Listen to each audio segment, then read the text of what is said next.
helps to inform people, what helps them to sense or sort themselves a little bit differently. So you could start, if you want, with your knees bent up again, to go back to that first movement we did if you want, or you could go straight to the long leg, but really feel where you roll on your pelvis is going to have a really profound impact on the shape that your torso needs to make. These hours of the pelvic clock.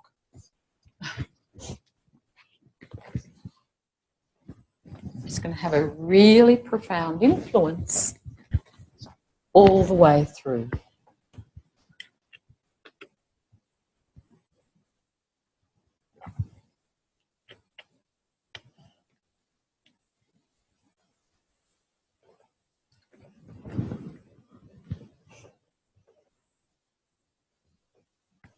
So it's not that there's a right way to do it. The right way is one that's congruent for you, that allows you to find ease and decreased effort, and that you can feel that my pelvis, which is the power here,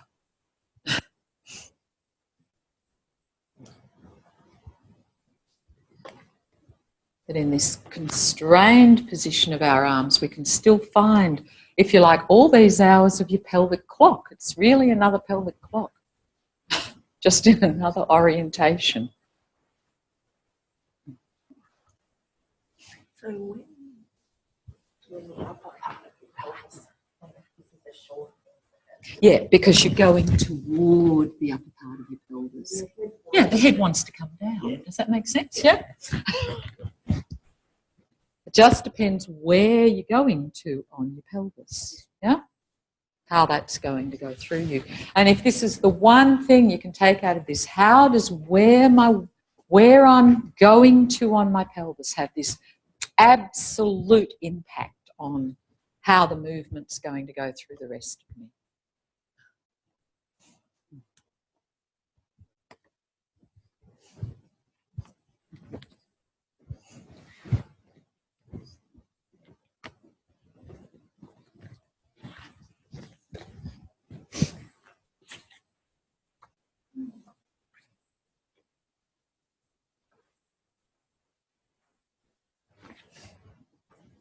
Okay, so now could you change your hands under your back and do the same thing to the other side?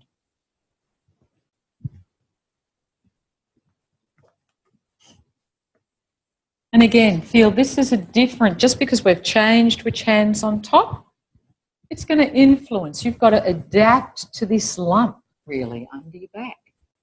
How do your ribs soften? How do you not have to squash your hands? How do you adapt and find a way to organise now to roll more over your left forearm?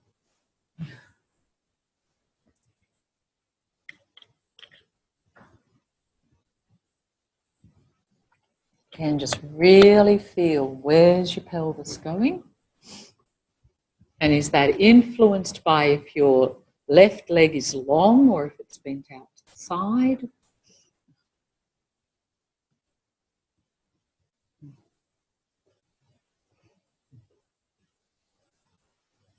So how the position of your legs is going to have an influence on where your pelvis might be heading off to.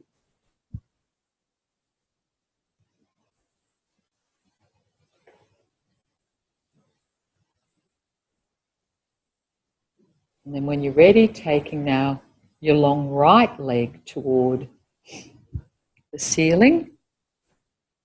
Just notice again, is there something about finding all these shapes in your torso that for some of you is really allowing your leg to feel longer? And where do you roll to your pelvis on this side? And as I said, how's that going to absolutely influence everything all the way up.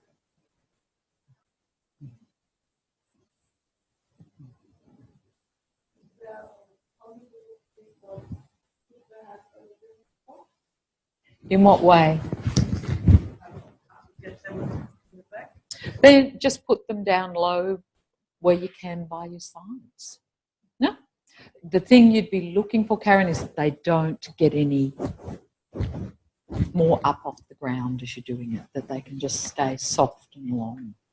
Yeah? Because you won't have the back to constrain them as much. Does that make sense? Yeah?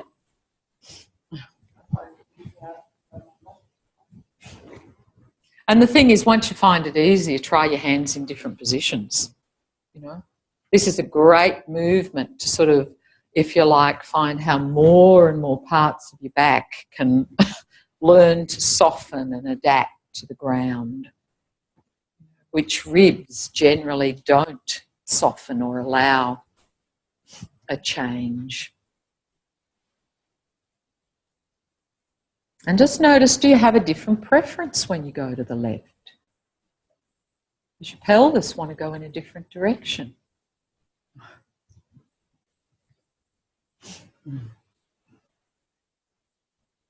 Maybe you want to extend more on one side or round more.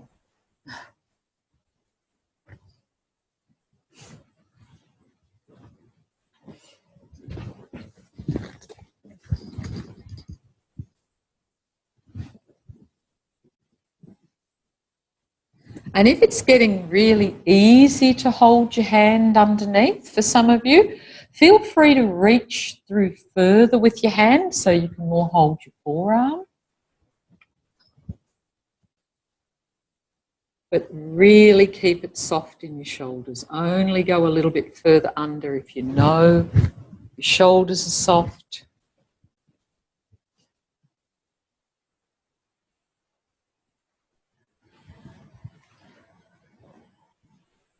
Okay, bend your legs, have both hands under your back.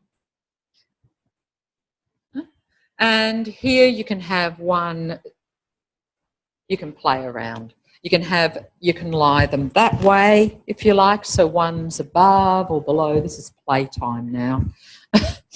No, you can put one, just the fingers on top. You can have your fingers touching wherever it's easy for you to do. And now just play, rolling a little bit left and right. And you can have your legs just, you can have both legs up and bent if you want. You can have both legs long. You can have one, you can be doing what we were doing with one leg long and one leg bent, but stay within ease and really feel where your pelvis is rolling, where you're taking the weight.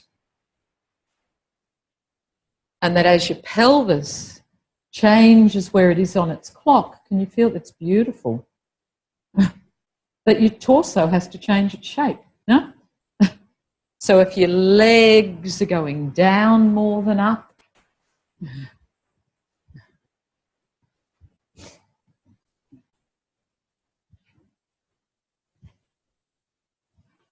less, Bruce, less.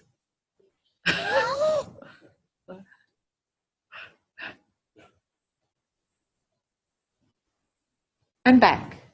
Do you know what? Can I show you what your easy range is here? Okay. So just breathe. Let your legs, that's easier. Can you feel? There you're already working hard. Right. Yeah? So that's a better position. And then feel. Just where does your pelvis? That's it. And back again. Yeah? And back again. Yeah? Can you feel that difference? Yeah? Because otherwise you won't be able to soften this, which is what we're after, Bruce.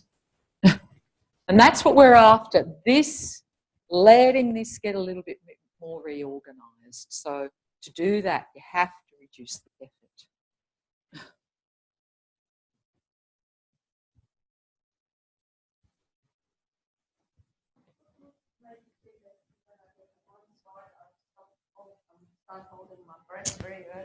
Do you think that's got anything to do with what you discovered in your FI yesterday?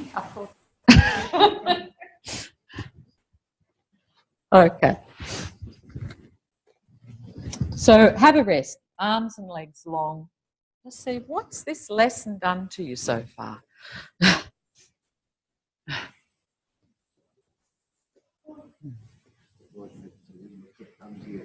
Sorry? What's it done to you? Is the floor telling you something?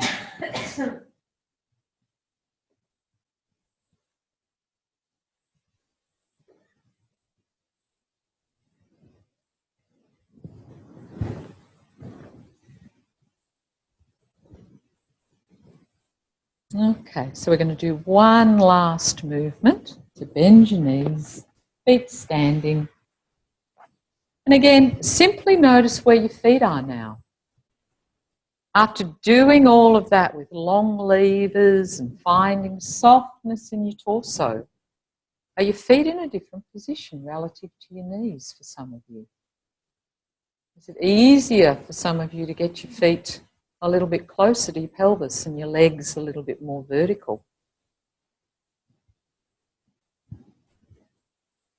Both hands on the floor behind you, with your right hand holding now your left wrist.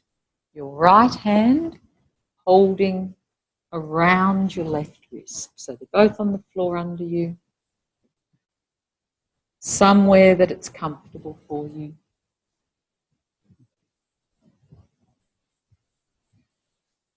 Lift your pelvis a little. Lift your pelvis. And if you can, lift it to a height where you've got no weight on your arms. So again, where do your feet need to be to make that easy? And then very gently, once you find that position, could your right hand begin to pull your left arm to the right? Could they're under your back, Bruce? Your right hand is going to pull really gently, and again, really feel, is it your hand pulling or is it something coming all the way through from your sternum, your first rib, your shoulder blades? What does your pelvis do? What does your head do to allow you to pull your right arm, to pull your left arm through to the right? So if I push the left, No. You can just do it the other way though. Yeah. What do you do, and especially what does your pelvis do? So does your pelvis translate, which means it just moves to the side? Does it rotate, which means one side of it lifts higher and one side goes lower? Most of you can already feel that if you're going to pull your left arm through with your right, that you're getting shorter on your left-hand side. You're getting shorter on your left-hand side and longer on your right-hand side.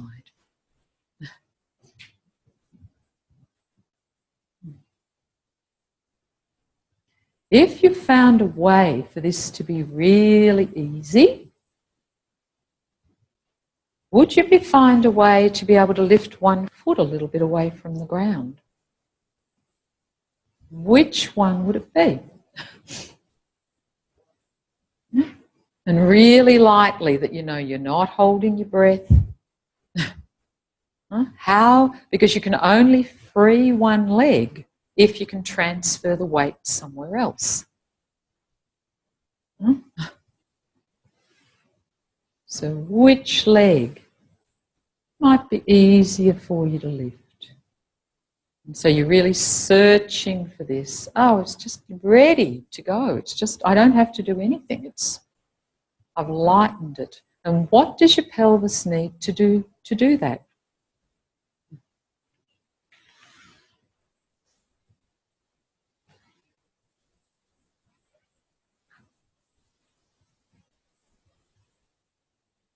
And then maybe next time as you pull your arm through, You could find maybe a way that the other leg could be light. Where would your weight have to go then?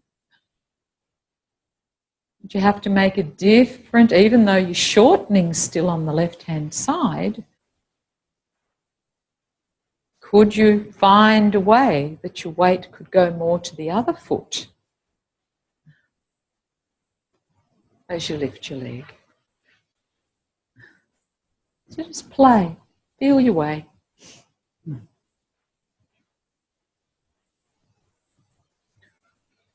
Shortening, getting shorter and softer down that left side.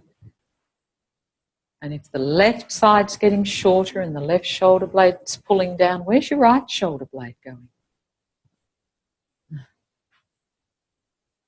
Where's your pelvis going? Okay. And leave it. Roll to your side and come up to sitting. So we've been doing really symmetrical movements, but then we're finished with just a little bit of an asymmetrical one. And come up to standing. You've done well without a break.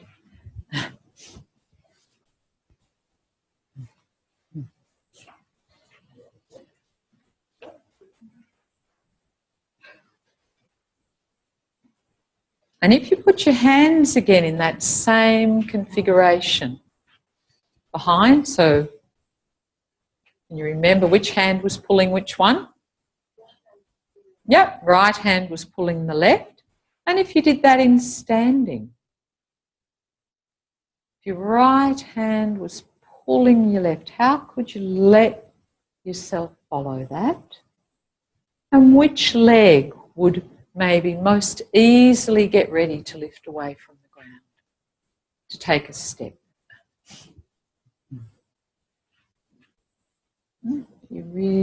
There's a whole series of lessons in Alexander Yanai where he uses this lesson in standing to get people to shift weight. So which would make sense? Which one might you feel would become lighter? And then let that go and feel now, if just as you're standing, which arm do you think might be easier to lengthen up toward the ceiling? It's going to depend on your organisation. It's going to be your right or your left.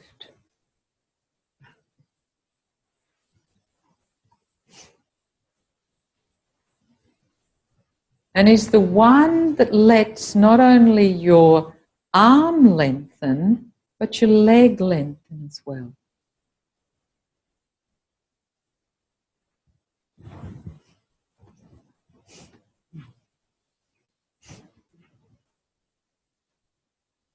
So is it the left that's going to let you, the one you were taking through, or is it the right that's going to feel that you can more easily lengthen through one side?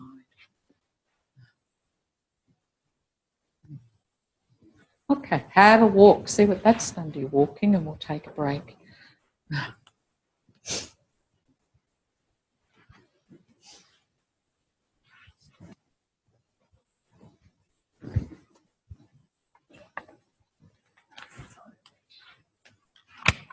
Yeah,